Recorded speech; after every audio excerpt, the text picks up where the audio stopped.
seconds left. Evans for three. Got it all! Shot clock off, 4-point game. DeJulius puts up a three. And goal!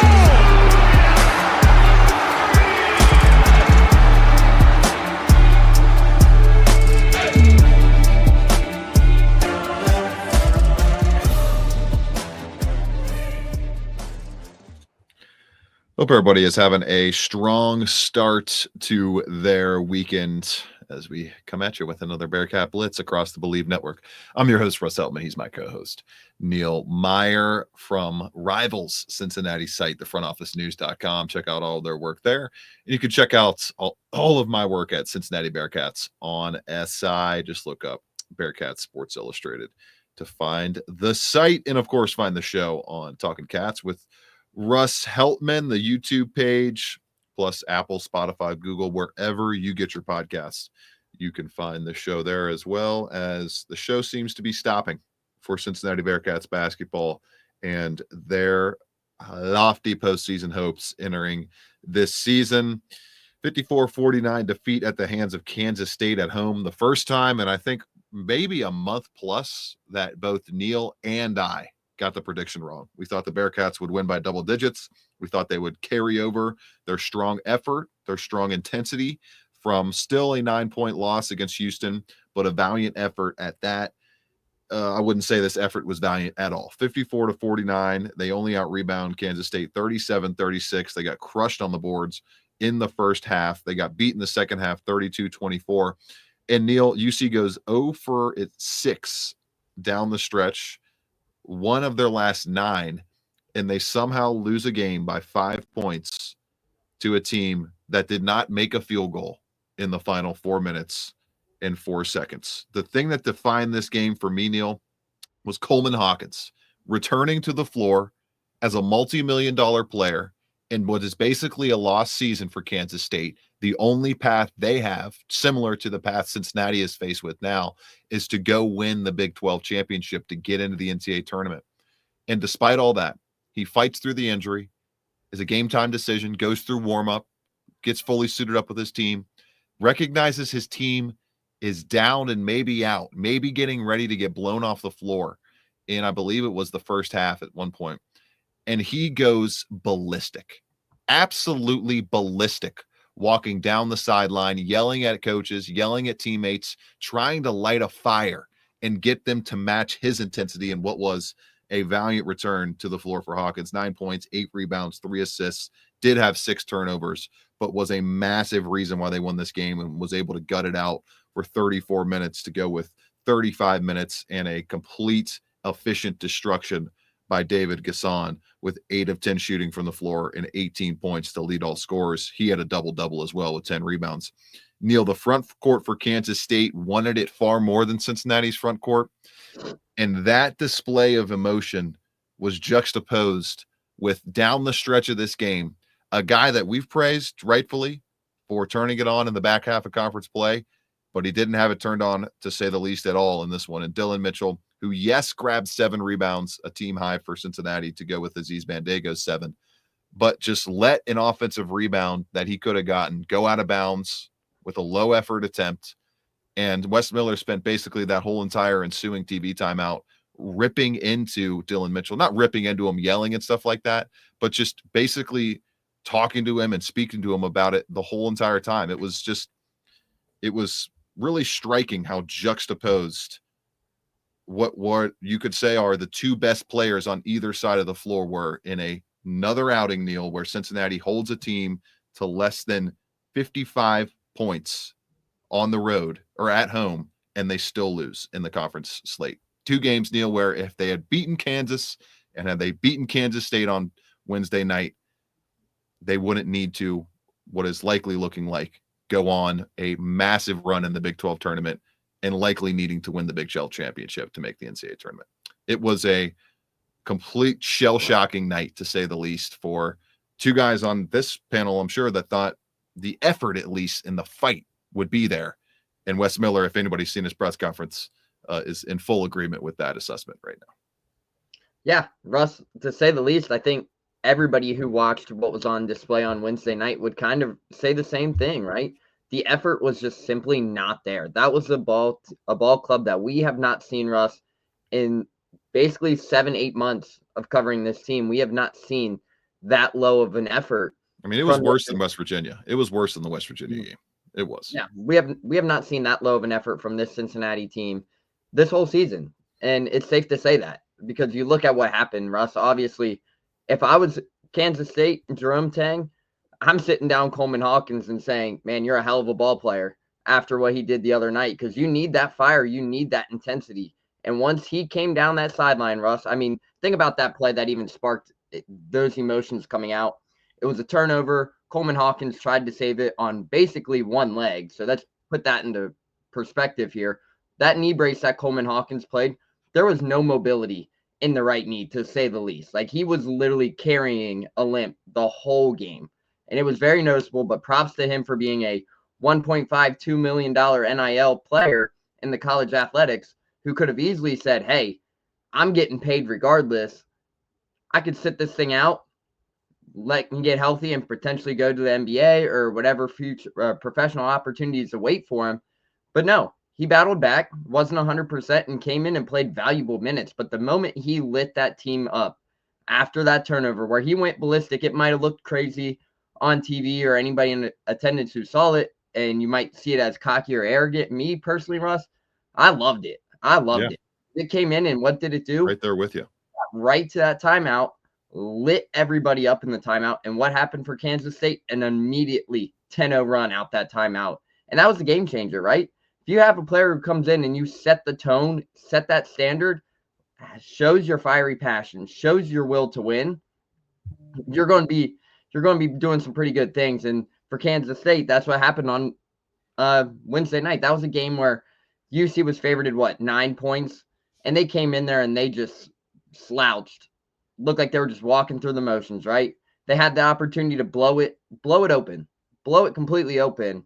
And then they let Kansas State hang around. And even David and Gustin said it after the game. If you let a team hang around, they will come back and they will find a way. And that's what Kansas State did. Russ, I know we talked about the effort. The effort was not there. 49 points at home on senior night, very unacceptable, especially for what those seniors did for this program. But that's your last opportunity to play Fifth Third Arena potentially. So you want to go out with a bang. Well, it is. It's the guaranteed last time the Bearcats will play until this fall at Fifth Third Arena because they'll either be in the NCAA tournament or they will be in the Crown tournament in Vegas. Correct. And that is also a good point, Russ, too. It's not going to be a home game if they when they play in the Crown tournament. It's not going to be a home. It's all out west. It's all out in Las Vegas. So overall, but it was just a very slow performance on Wednesday night. Wes Miller had every right to go on that post-game rant that he went on, and respectfully so. I mean, he's frustrated, right? He even said it himself, like, he feels like his intensity could be something that's too hard for kids nowadays in this generation. I mean, he wants to win. He really does. You could see it. Like, at one point, Russ, there was Wes Miller on the sideline trying to amp up the crowd, amp his guys up. He's waving his arms up and down, screaming. You could hear him from the media box. He was trying so hard to get his guys fired up, and they just simply weren't responding, right? And unfortunately, your players have to respond. You can only push them so hard and try to get that energy there. But if they don't respond on the court, it's not much more you can do, right? So overall, disappointing effort, especially when you have your bubble chances on the line. You know you still have a path there. All you need to do is win the last two, and you're potentially in, right? But knowing you're a bubble team and you put up 49 points at home, very disappointing. Very disappointing loss for Cincinnati on Wednesday. Well, yeah, they would have had to win this game, beat Oklahoma State, and then win two more. So at some point, Neil, you got to win consistently. And that's what we've learned this season. You have to pair together multiple winning streaks. You have to pair together and put together consistent weeks, 2 weeks in a row, 3 weeks in a row, where you are playing strong basketball, where you're not letting the intensity wane. They were always going to have to take over and can go on a pretty good run at some point, given how they started the season in January, or started the conference season in January. So it's just they have yet to, under Wes Miller, win 4 consecutive games in this conference, and that's what they were facing, needing to at least do before the game against Kansas State, and they go out and lay an egg. Once again, the shooting is not there. 2 of 18 from deep, just horrific. Day Thomas is the only Bearcat that hit a 3 in this game. Neil, we praised Josh Reed, and he deserves a ton of credit for how well he's played over the past few weeks. But unless Josh Reed is shooting 60, 70, 80% in a game, there should not be many opportunities in any games for him to take 9 field goals and only go 1 of 9 from the floor. But they didn't have any other answer. I mean, how many times in this game, Neil, were they getting into the final 8, 7, 6, 5 seconds of the shot clock and having no answers? Just no answers, putting up a prayer. And to me, the offense is just completely stagnant. It's completely stale. And you get one of the worst performances offensively that Dylan Mitchell has had as a Bearcat. 1 of 4 from the field, 0 for 4 from the free throw line, 2 points, 7 rebounds, 3 turnovers. He was abysmal. We've praised him when he's done well, and we got to call it out when he plays bad. Really, really, really rough showing from Dylan Mitchell in this game. And it's down the stretch here, Neil, these final, if it's only 2 games, if it's only 3 games, if it's the crown, Wes Miller, which it was confirmed by the Enquirer's Jason Williams overnight before we recorded this, that he will be returning in a conversation that he had with UCAD John Cunningham. So Wes Miller will get a 5th season to try to crack the NCAA tournament for the first time at UC. But down the stretch here, it's really, to me, about who wants to be a Bearcat, who wants to show that effort, who wants to light a fire, if anybody can light a fire under this roster, who wants to respond to this adversity with the utmost intensity, with the Bearcat response that you would expect from teams coached by Bob Huggins, from teams coached by Mick Cronin. Will we see it from players coached by Wes Miller? That's my biggest question mark heading into these final few games. I mean, there's nothing else really to say about this game. They didn't have enough execution to take out a Kansas State team that, you're so right, Neil, was begging to get blown out. 19-11 lead with 5:49 left in the first half. They had held Kansas State to 11 points in the first 16 minutes of the game, first 15 minutes of the game. Coleman Hawkins didn't have a bucket until 2 minutes left in the first half. Right. I mean, he couldn't move, Neil. You could basically only shoot threes and barely get to his spots on offense, and they still somehow, some way could not muster up enough offense to get this one done. And they once again can't shoot free throws well enough at home to keep this close. I mean, you go 5 of 11 from the floor at the free throw line, and you lose this game by 5. You hit 3, 4, 5 of those, it's a completely different situation down the stretch. And then, Neil, as we close out this recap, whatever was going on in the final minute was an unmitigated disaster. It was an unmitigated disaster. Wes Miller was confused about how much time left was on the shot clock. The players were confused about when to foul, when not to foul. In a situation where you're only down 3 points with 30 seconds left, to not even get another real opportunity at a possession to hit a game-tying shot to go to overtime is brutal in every respect. Especially when there were 6 seconds left on the shot clock in that one possession, and then they fouled him. But at that point, Russ, it's also worth mentioning, Wes Miller was calling to foul once they noticed that it was 18 seconds to 8, whatever confusion that was. I mean, sounds like he was pretty confused. He went into the timeout and said, hey, we got 6 to 8 seconds left on the shot clock, right? That's what it was when he called the timeout. They come out the timeout after drawing up the play, and apparently the rest looked and said, oh, 18 seconds left. Like, I can see the confusion there, but we've been in practice for how long? 4 years under Wes Miller. He's called the same foul signal for the last 4 years, and he was given it early. This or something? It's like, yeah, he was given the same foul signal early. In Cincinnati, I mean, they were just hopping the ball around the horn. Coleman Hawkins was throwing it to Doug McDaniel, coming back to Ningussin. Like, you got 14 seconds, right? You just grab somebody, whoever it might be. It doesn't have to be on the ball. You just grab somebody. Heck, just get them out the way. Tug a jersey or something. Draw the foul, get the whistle. But instead, the effort was so low, it was hot potato. Let's just let this thing run out, right? And in a game like that, you can't have that happen. You got to recognize the situation you are in, especially in a close game like that. You got to understand the situational aspects of what you're in, right? But Cincinnati just failed to do that on Wednesday night. That they did. Let's take a quick break. We'll get to the outlook for Cincinnati NCAA tournament hopes now. Hopes that are barely filling out the entire 4 or 5-letter word right there with how little there is. And we'll get to the Oklahoma State preview to close out the regular season after this on Bearcat Blitz.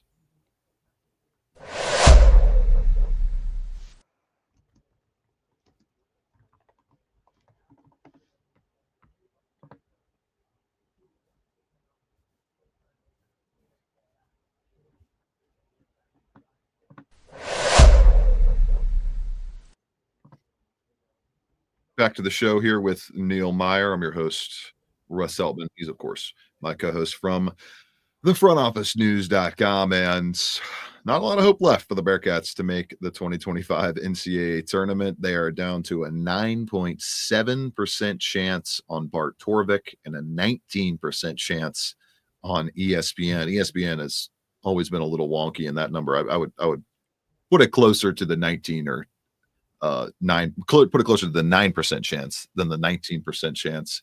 Yes, Neil, the bubble is very bad. The bubble is terrible right now. And that's the only reason I think UC still has any decent hope or any outside hope of making it as an at-large team. But to do that, Neil, I think with how little the committee weights conference tournament games into actually getting into the field versus where they weight the overall regular season resume, which for Cincinnati is just flat out not good. 1-11 in quad 1 games, 9-2 in quad 2 games, 1-0 in quad 3, and 6-0 in quad 4. The 1-11 mark in quad 1 it's really hard to overcome.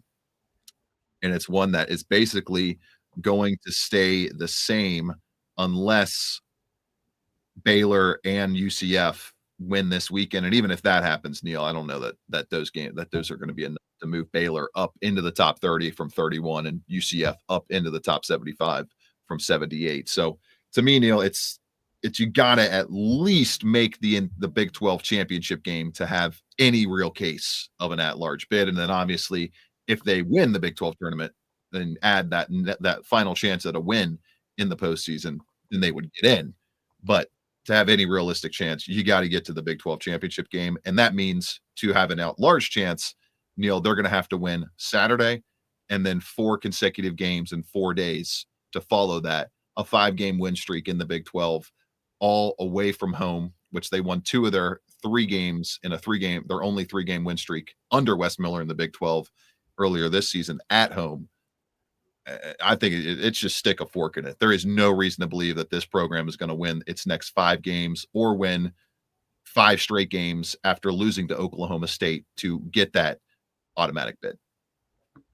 Yeah, to say the least, Russ, too. It's a good thing, like you mentioned. I mean, when this season was anticipated, the 1-11 in quad 1 is going to hold significant weight in terms of it. And the only hope that they really have of making the NCAA tournament is you're going to have to not only win at Oklahoma State. If you lose at Oklahoma State, you're even in an even worse position. Right. You're only in an automatic bid entrance. Yeah. Even if you make the championship game, you're not getting in with 2 straight losses to K-State and Oklahoma State in the regular season. Correct. And it's to the point right now, Russ, where you look at the Big 12 conference tournament standings, Cincinnati's probably going to have to play some of the teams like Iowa State. If I'm Cincinnati, at least right now you're sitting at a 12 seed. It looks like that would be the Arizona State matchup, which Arizona State's banged up pretty heavily. So hopefully can't give anything guarantee now, but you would think that Cincinnati would be able to potentially beat Arizona State in a round 1 matchup. But then you're going to have to play into Iowa State. Then you're going to have to play into a potential Arizona. Then you're going to have to make a run right now. And Cincinnati's shown that they were capable of playing with Iowa State on the road.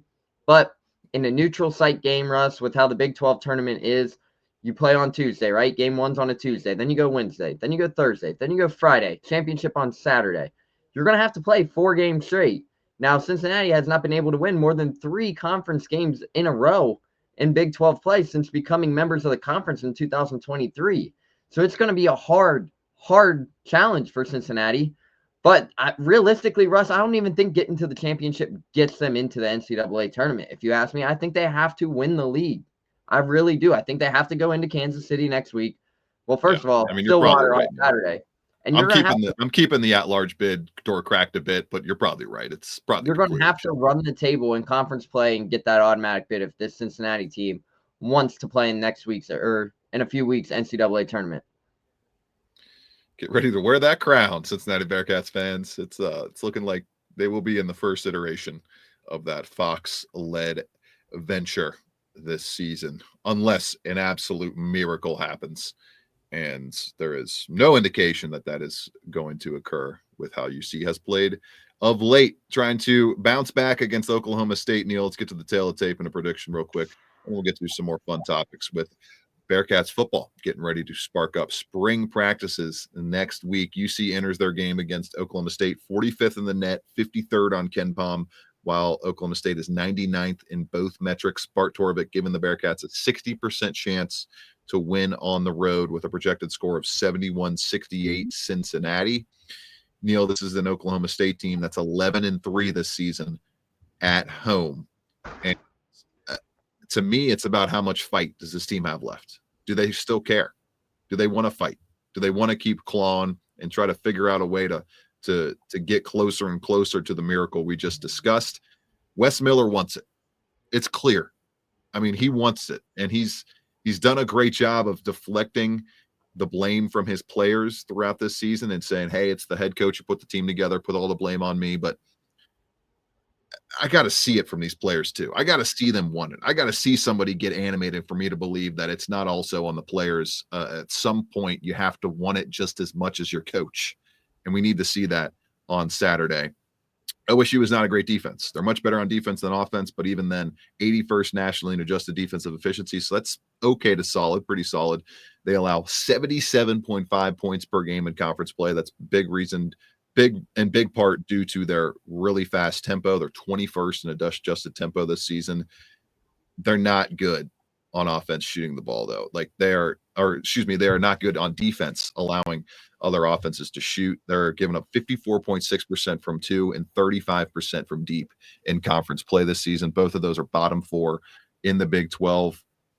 To me, Neil, Cincinnati's going to be able to find open looks. They're going to be able to operate the offense and be able to get that volume that we've talked about being so crucial to Cincinnati wins in terms of shot volume this season.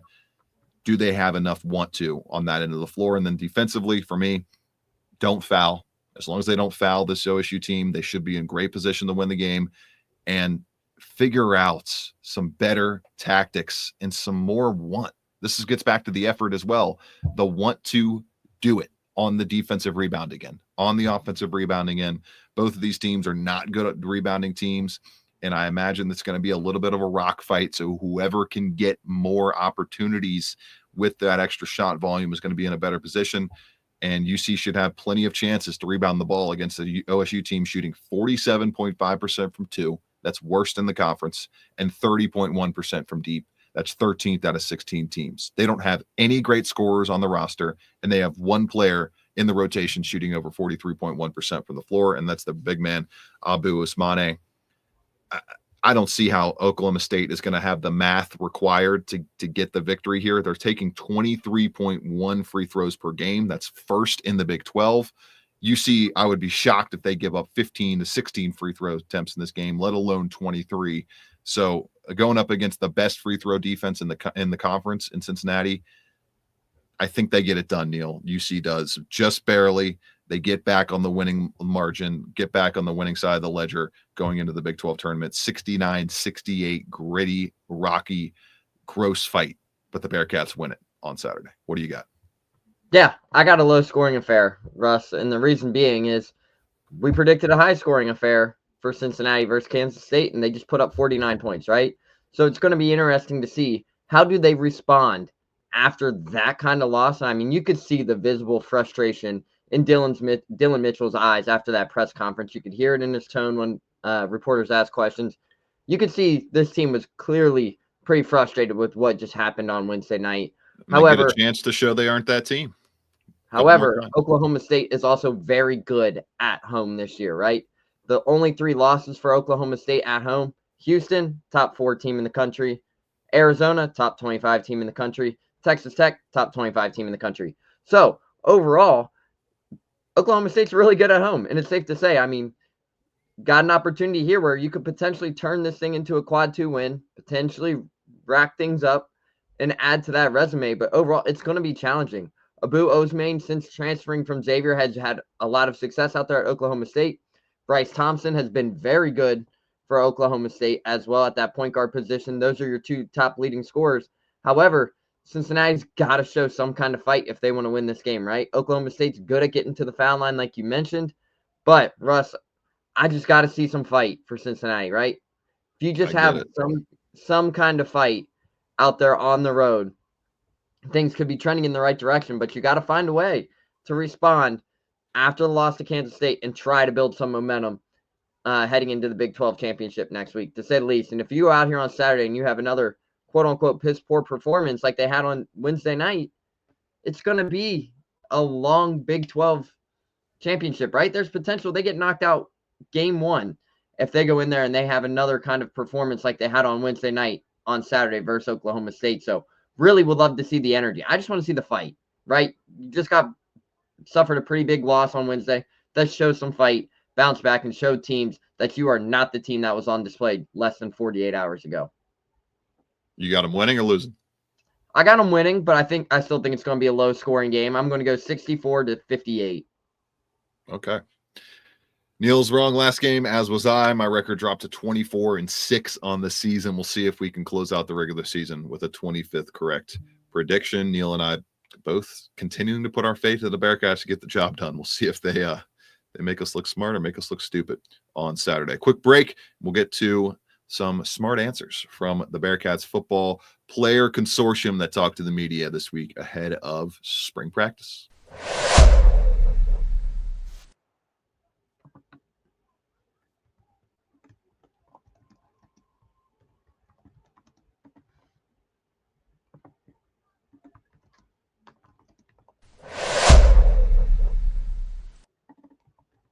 Bearcat stars Brendan Sorsby, Dante Corleone, Joe Royer, and Gavin Gerhardt met with the media on Thursday. Some intriguing comments from them. How about my biggest takeaway, Neil, was just the reasoning why Dante Corleone decided to come back. Wanted to show the NFL and show his teammates as well that you can carve out a long career at Cincinnati and then still go live out your NFL dreams. I think he revealed that he bought a house in Cincinnati. He's going to be putting down roots here for the foreseeable future. And it was a similar kind of comment from Joe Royer as well when those two were on the stand. Two huge weapons on the defensive and offensive side of the ball, Neil, and they're back in 2025 trying to prove not only their worth on the field throughout those 12 games and beyond, hopefully for the Bearcats looking to get back to a bowl status once again this season, but also show their worth to the NFL. And they seem, Neil, like guys with chips on their shoulders and players that are ready to take a chiseling, carving winter workout period and show what they got on spring practices starting next week. Yeah, absolutely. Seems like this team's got a very big chip on their shoulder, right? And there's a lot of things to take away from these press conferences. Obviously, hearing from guys like Gavin Gerhardt, Brendan Sorsby, Joe Royer, Dante Corleone, on why they elected to stay at Cincinnati, right? Dante Corleone could have been in the NFL making millions of dollars right now, right? But he elected to come back to Cincinnati to finish what he started for his 5th season, buying a house this offseason. He even said it. He said, I want to show people that you can make it to the NFL from right here in Cincinnati. That is a monumental statement, Russ. And I think that shows that to the recruiting aspects, to the players here in college right now, that you are able to make it to the next level from right here in Cincinnati. It seems like they all got very high beliefs in this coaching staff. So that was great to see. And on Dante Corleone, man, Russ, it was really inspiring to hear that offensive lineman Trey Smith was able to connect with Dante after suffering the blood clot incident last year. I thought that was a very cool and unique, touching story. Dante, you could kind of see, was choked up and emotional talking about what he went through last season. So overall, that was very cool to hear that people who have been in a similar situation have overcame the odds in those dark times and made it to the NFL, made it to their dreams. I thought that was very cool to see. And then on top of it, Joe Royer electing to return. as well is huge because he even said it. He was like, could have gone, but it was an easy decision for me because people expect him, right? When you come out of college, teams are going to want you to have more than 1 year of tape, essentially. Heading into the NFL, you always hear you don't want to just jump right to the league with only 1 year of tape on it. So overall, he likes to come back. He said it was an easy decision, but for Dante, it said it was a decision that he thought about for quite some time, but then elected to come back. It was really cool to hear these guys open up, like Gavin Gerhardt, right, Russ, where he said, man, I got this extra year. I redshirted my freshman year. I have this extra year of COVID. I didn't think about transferring because when I committed to Cincinnati as a sophomore in high school, so a 15 to 16-year-old kid, he said, I committed to play for this university my whole career. That is what you want from a team captain. That kind of statement, that dedication to one program, especially in the new era of college athletics. I thought that was really unique to see. And then to hear that this team is so bought in, the chemistry is there, right? Even in the weight room, you heard Dante Corleone say, big freshman offensive lineman Jeremiah Kelly, I guess they were doing 50 push-ups, and Jeremiah was kind of struggling at times. And they got right under Joe Royer, and Tawi Walker got right there on the ground under Jeremiah Kelly's face and said, come on, kept pushing him. That shows how bought in and how connected this team is. And that's huge considering where this program was when Scott Satterfield took over. This group is connected. They're more bought in than ever. Nico Palazetti's doing a great job with these guys in the weight room. Marquez Parker, not sure if you saw that video early this morning, Russ, squatting 555 as a sophomore. Things are moving in the right direction for Cincinnati, and man, I'm excited for spring ball. 555. Hopefully for Bearcats fans, that season win record does not start with a 5 once again in 2025, as they are looking to make a bowl appearance or maybe more. We'll see what's in store for the Bearcats with a lot of returning talent on both sides of the ball. We'll discuss more of that next week. And one more note on the football presser, just Brendan Sorsby, I think, really taking command of this team, taking command of this offense, is excited to get out there and start dialing things up against this defense next week, and just recognizing that they left things on the table in 2024. They left some wins on the table. He took full responsibility for that on Thursday and kind of dove into why it was so clear to him why he should return and all that good stuff. So check out those press conferences. They are sure on the Front Office News and on the Cincinnati Bearcats on SI feed as well. You can check it out on Talking Cats with Russ Heltman also. And that's where you can check out this program each and every week, twice a week, on YouTube, Spotify, Apple, Google, wherever you get your podcasts, or wherever you frequent YouTube.